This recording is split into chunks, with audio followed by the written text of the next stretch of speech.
semua, selamat datang di Bayan, Masjid Kuno Bayan, salah satu masjid bersejarah, salah satu saksi bisu masuknya agama Islam di Pulau Lombok. Dan masjid ini sudah berdiri 300 tahun dan ini menjadi saksi bisu dan juga sekarang menjadi destinasi wisata yang banyak dikunjungi oleh wisatawan. Bukan hanya wisatawan lokal tapi wisatawan mancanegara. Nanti kita akan lihat bagaimana wujud dan bentuk dan sejarah dari masjid tertua yang ada di Lombok ini. Nanti ikutin terus saya, kita akan explore hari ini. Let's go! Masjid Kuno Bayan Beli terletak di dataran tinggi Lombok, yakni kaki Gunung Rinjani, tepatnya di Desa Bayan, Kecamatan Bayan, Lombok Utara. Masjid ini disebut-sebut sebagai salah satu pintu penyebaran Islam di Pulau Lombok pada abad ke-17 dan menjadi masjid tertua di Lombok yang tercatat sejauh ini. Jadi keberadaan Masjid Kuno ini tidak terlepas dari datangnya Islam ke Bayan. Jadi Islam itu datang melalui satu pelabuhan yang sekarang ini kita kenal dengan Pelabuhan Carik. Kemudian kapan itu Islam masuk ke Bayan? Itu kurang lebih sekitar 100 tahun setelah meletusnya Gunung Samalas yang terjadi di 1257 Masehi. Jadi kurang lebih sekitar akhir abad 14, awal abad 15. Jadi Bayan ini berasal dari bahasa Arab atau bahasa Al-Quran yang berarti penerang. Penerang. Jadi Bayan ini kemudian tidak bisa dilepas dengan Islam sebenarnya. Nah, keberadaan Masjid Kuno ini bisa kita lihat juga mencirikan satu arsitektur tradisional yang ada di sini. Khas sekali, Bu ya? Iya, khas sekali. Ini ada 3 tingkat dari bangunan ini. Yang di atas ini, yang di atas itu mencerminkan hubungan ketuhanan. Hubungan ketuhanan. Yang bagian yang di atas. Oke. Ya, jadi ada simbol alif di situ. Oh iya. Kemudian yang atau di atas itu juga disebut sebagai kepalanya lah, seperti itu kalau di tubuh. Kemudian bagian tengahnya itu bagian atap yang kami kenal atau sebut dengan santek. Santek. Ya, santek itu mencirikan tubuh kita manusia. Dan juga dalam filosofi kita ini adalah mencerminkan satu tata kelola adat yang kaitannya dengan hubungan manusia dengan manusia. Kemudian di bawah itu ada pagar keliling. Pagar keliling. Ya, pagar keliling bambu ya. Itu tingkatan yang paling bawah ini juga punya filosofinya, yaitu mencirikan hubungan manusia dengan lingkungannya. Di depan itu ada tempat wudhu, ada satu bong ya, semacam kendi besar itu di acara-acara adat itu sering dipergunakan. Termasuk juga di pintu masuk itu kenapa dibuat rendah?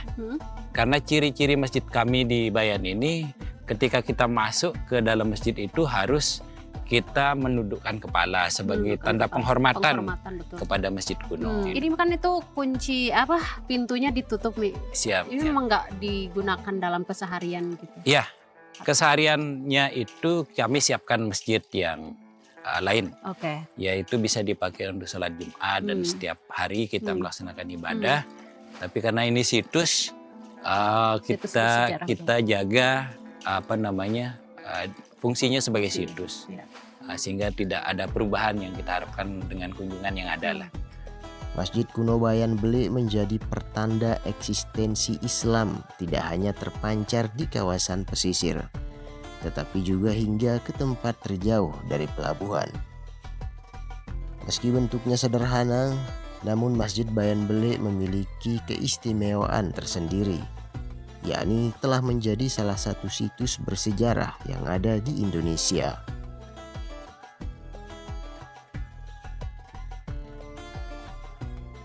Nah, ini kan kita tadi dijelaskan ini memang disengaja dibuat pendek gitu. Dan ini pendek sekali, berapa nih tingginya nih? Tinggi pagarnya ini sekitar 1 meter ya. 1 meter. 1 meter.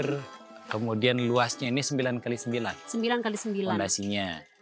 Kemudian pintunya ini itu disesuaikan memang dengan tinggi pagarnya. Oke. Memang sengaja dibuat lebih rendah seperti ini agar ketika siapapun yang masuk ke tempat ini itu dia nanti akan menghormati masjid ini sebagai bentuk penghormatan mereka terhadap keberadaan Masjid Kuno Bayan.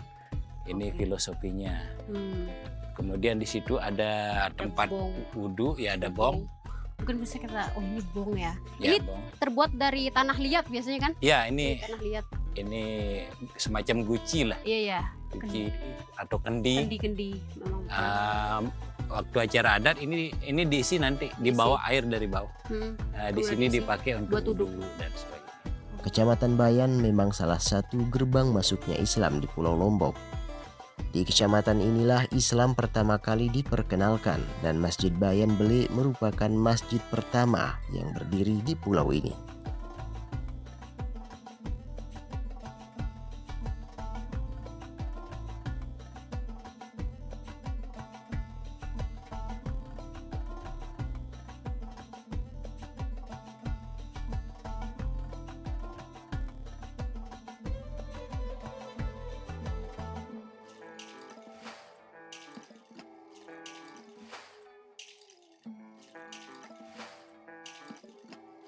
Terima kasih ya. Assalamualaikum warahmatullahi wabarakatuh. Jadi di sini ya masyarakat Bayan ini terkenal dengan agamanya yaitu agama Islam. Agama Islam tapi adatnya yang disebut wutu telu. Ya, wutu telu. Itu adat bukan agama ya. Nah, sekarang ini kita pertahankan masjid kuno ini karena masjid yang pertama ya menurut sejarahnya bahwa masjid yang pertama di Pulau Lombok ini adanya di Bayan ini.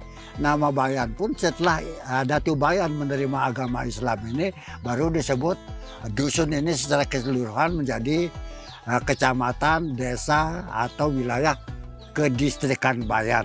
Tetapi setelah adanya masjid kuno ini didirikan oleh para wali songo yang dari Jawa itu gitu. Jadi sebelum itu ya masyarakat di sini dipimpin oleh kedatuannya bukan kerajaan dulu ya. Datu Bayan yang mengirim. Oleh karena itu para syiar agama yang datang dari Jawa yang disebut Wali Songo itu ya, datunya lah yang dicari diislamkan lebih dahulu. Karena luasnya wilayah Bayan ini antara lain dari Lombok Timur sampai dengan Menggale sana, Pusuk Pas, itu wilayah kedatuan Bayan dulu. Oleh karena itu, karena luas wilayahnya, mungkin dari syiar agama itu ada unsur politik sedikit. Kalau zaman dulu itu datunya lah yang diajak diislamkan lebih dahulu. Nah, setelah Islam itu jadi, maka berdirilah masjid kuno ini. Dan masjid kuno inilah namanya Bayan. Yang konon menurut para ahli sejarah, ya asli Islam, bahwa nama Bayan ini disebut penerangan ya. Penerangan daripada pertamanya Islam masuk di Pulau Lombok ini gitu. Nah, sedangkan penggunaan dari masjid kuno ini antara lain ya adat yang ada hubungannya dengan agama, disitulah kami makmurkan. Untuk memakmurkan masjid kuno ini adalah adat yang ada hubungannya dengan agama, seperti ada maulid ya, maulid adat, ada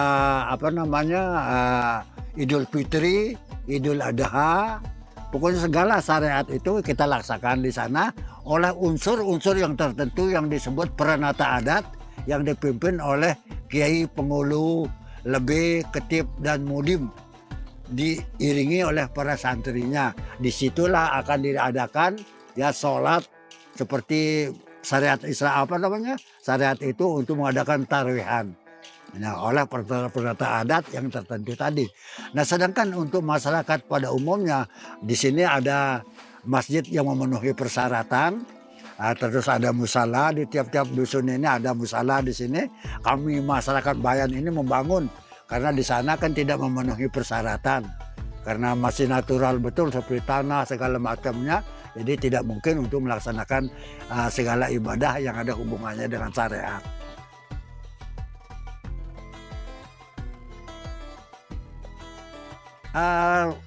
Karena orang Bayan ini betul-betul orang agama Islam yang pertama. Ya menurut versi kami di sini Islam ini masuk ya lewat Labuan Carik dan datang ke Datu Bayan itu, lalu Islamkan Bayan ini oleh datunya yang yang dibawa dari dari Jawa itu, dari Wali Songo itu. Disinilah kami itu orang agama Islam. Cuma adatnya yang disebut wetu telu, bukan agama tuh.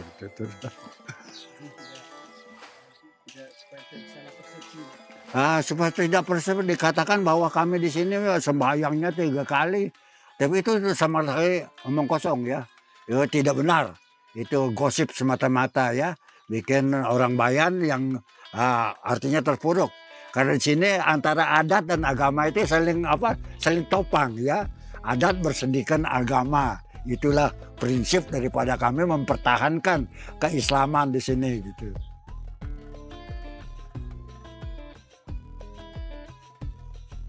Wetu telu ini terdiri dari 3 unsur ya. Kita adatkan adanya kelahiran, bertelur, beranak.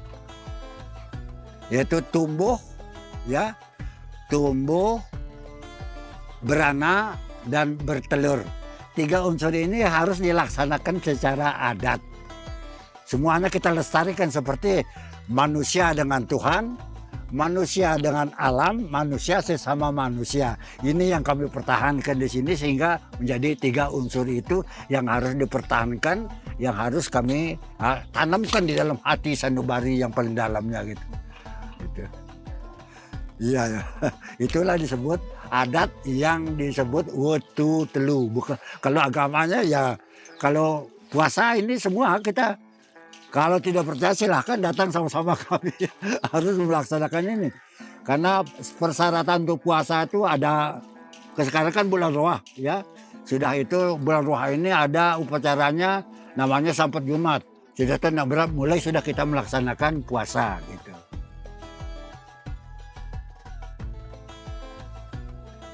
Pokoknya tradisi selama bulan Ramadan itu memang disakralkan ya.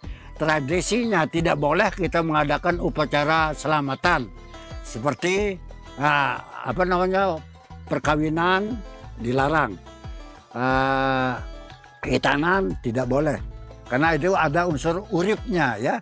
Kemudian ngurisan juga tidak, kecuali kalau kepatian dan upacara-upacara padi atau di sawah maupun di ladang, itu baru bisa dilaksanakan.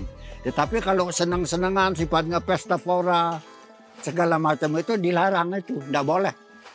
Karena disebut ulan berat, bulannya yang berat, tidak boleh kita artinya ganggu-ganggu semua kegiatan-kegiatan senang-senang begitu saja gitu.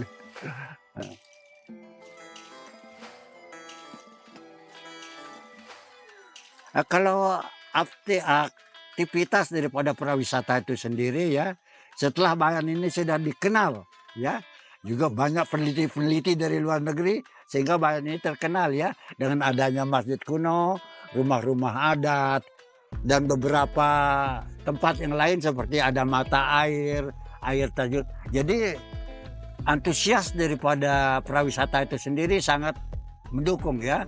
Juga masyarakatnya berterima kasih atas kedatangan daripada pariwisata itu karena sedikit tidak membawakan rezeki, kata-kata begitu ya, bawa rezeki karena mungkin ada kelapa, ada apa saja yang mau dihidangkan, itu juga akan mendatangkan rezeki bagi masyarakat setempat.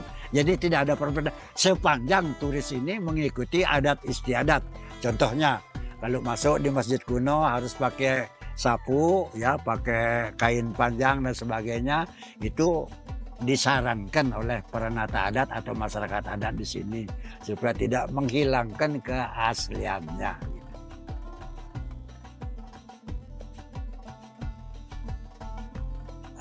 Begini, kalau agama kan biasanya ada pengajian, ada apa ya. Tetapi kalau cara kami peranata adat, orang-orang tua adat di sini ini, itu melibatkan ya generasi kita. Baik laki maupun perempuan, baik cara berpakaiannya, penempatan dari penggunaan pakaian itu sendiri, kita didik, kita ajarkan sekaligus dengan maknanya. itu juga akan kita beritahukan kepada generasi itu. Itulah cara kami untuk melestarikan adat istiadat ini. Sehingga mereka juga pandut mengikuti apa katanya orang tua, apa katanya pimpinan, itu diikuti. Gitu. Alhamdulillah sampai hari ini juga walaupun dia sekolahnya di Jakarta, di Jogja, di Mataram, juga dia kembali juga kita bergabung bersama-sama melaksanakan adat ini gitu.